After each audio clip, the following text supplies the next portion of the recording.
महाराष्ट्राच्या विधानसभा निवडणुकीच्या अनुषंगाने प्रचाराला वेग आलेला आहे. वेगवेगळे विधानं येत आहेत आणि काही प्रश्न घेऊन जात असताना किंवा प्रश्नांची आम्ही सोडवणूक केलेली आहे हे सांगत असताना सगळ्यात जास्त चर्चा होती कुठली ती वाचाळ पद्धतीने येत असलेल्या विधानांची. आणि याच वाचाळ वीरांच्या किंवा या विधानाच्या अनुषंगाने चर्चा करण्यासाठी माझ्यासोबत एक युवा पदाधिकारी म्हणा, युवा उद्योजक म्हणा, किंवा युवकांमध्ये सदैव उठबस असलेले राहुल येडे पाटील आहेत. आपण त्यांच्यासोबत चर्चा करणार आहोत. ते नेमके ह्या सगळ्या विषयाकडे कसे बघतात. राहुलजी, स्वागत आहे तुमचं.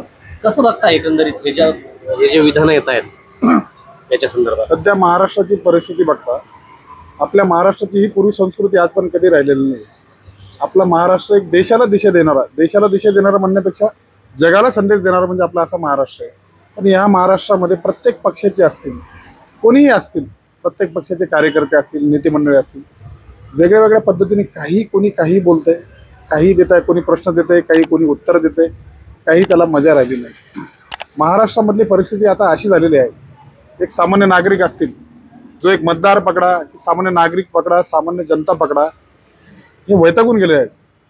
तुमच्या माध्यमामधनं मला एकच सांगायचं आहे, महाराष्ट्राच्या संस्कृतीमध्ये, महाराष्ट्रामध्ये राज्यातले ज्येष्ठ नेते आदरणीय पवारसाहेब असतील, आदरणीय देवेंद्रजी फडणवीस साहेब असतील, आदरणीय एकनाथजी शिंदे साहेब असतील, आदरणीय अजितदादा पवार असतील, अजून वेगवेगळ्या पक्षाचे जे ज्येष्ठ लोक असतील, पक्षाचे प्रमुख असतील, यांना माझी एवढीच विनंती, राजकारण होत राहील, राजकारण होईल, इलेक्शन होईल, जातील, पण येणाऱ्या काळामध्ये महाराष्ट्राला पूर्वपदावर आणण्याची पूर्ण जबाबदारी ही तुमच्यावरच आहे. आपली वाटचाल त्या दिशेनेच हवी. जर महाराष्ट्र पूर्वपदावर जर आला तर महाराष्ट्रामध्ये 100% सर्व प्रश्न सुटतील. थोडं मी तुमचं थांबायला पाहिजे. हे थांबायला पाहिजे. तुम्हाला प्रचार करा, काय विषय घेऊन जायचे तर चांगल्या पद्धतीने वाचाळ पद्धती थांबणं खूप गरजेचं आहे. कारण यांनी युवकांमध्ये असेल, तरुणांमध्ये असेल, अराजकता माजू लागली. पूर्वी असं होतं की घरात एखादा व्यक्ती जर आपल्यापेक्षा साधारणतः 1 वर्षांनीही मोठा असेल तर आपण त्याला आवाज बोलायचो, आपण कार्य त्याला कधी केलं नाही, आपली एक रिस्पेक्ट ठेवायचं प्रत्येक जण. पण आज कोणीही कोणाची रिस्पेक्ट ठेवायला तयार नाहीये. याचं एकमेव कारण आहे महाराष्ट्रामध्ये मारलेली अराजकता आणि वाचाळवीरांची संख्या. निश्चितच आपल्यासोबत रोहितचंद्र टिके देखील आहेत. ते या विषयाकडे कसे बघतात, काय मत आहे त्यांचं एकूणच या विषयाला धरून?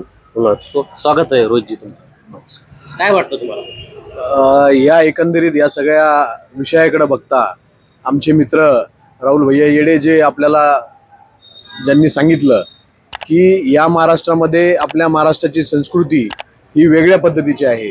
आपण आपल्या दारात एखादा गोरगरीब जरी आला, श्रीमंत जरी आला, कोणीही आलं तर त्या ठिकाणी कोणत्या जातीपातीचा असू द्या, त्याला आपण आदराने चहा, पाणी, जेवण असेल या ठिकाणी अशी विचारपूस करतो. येणाऱ्या अतिथीचा आपण आदर त्या ठिकाणी नेहमी करत आलेलो. पण या ठिकाणी आजची परिस्थिती बघता या महाराष्ट्रामध्ये फक्त जातीपातीचं राजकारण सध्या चालू आहे. आपण बघत होतो की मागच्या काळामध्ये आपले जे आजे पंजे होते त्या ठिकाणी प्रत्येक जाती धर्माचे माणसं आपल्या गावामध्ये असेल, शहरामध्ये असेल, तालुक्यामध्ये असेल, हे सर्वजण एकोप्यानं राहायचे.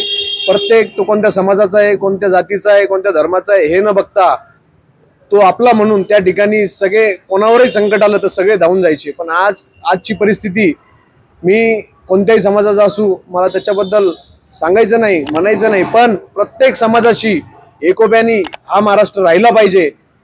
शेवटी आपला शाहू फुले आंबेडकरांच्या विचाराचा हा महाराष्ट्र आहे.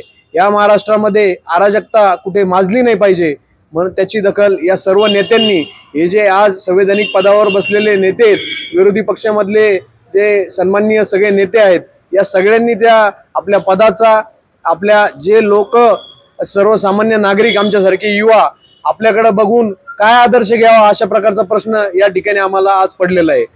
कारण जो तो ज्याची त्याची पोळी भाजायला या ठिकाणी बघतोय, कोणालाही माणुसकी उरलेली नाहीये. जो तो राजकारणाच्या पोटी आपले नवीन येणारी जी पिढी आहे जातीबाजीच्या राजकारणामध्ये, या ठिकाणी आमचा जरी मित्र एखाद्या, आमचे विविध जातीचे सगळे मित्रांसोबत आम्ही रोज वावरत असतो. प्रत्येक जणाकडे आमचं काही ना काही काम पडत असतं.